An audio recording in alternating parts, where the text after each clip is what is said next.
સાબરકાંઠાના લાંભડિયા ગામમાં આગ લાગી. ભંગારના ગોડાઉનમાં આગ લાગતા અફરાતફરી મચી ગઈ હતી.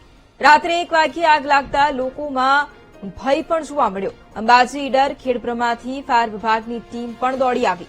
ફાયર વિભાગની ટીમે ભારે જહેમત બાદ આગને કાબૂમાં લીધી.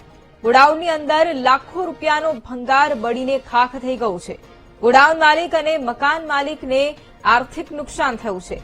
આગની દુકાનમાં સદનસીબે કોઈ જાનહાનિના સમાચાર નથી.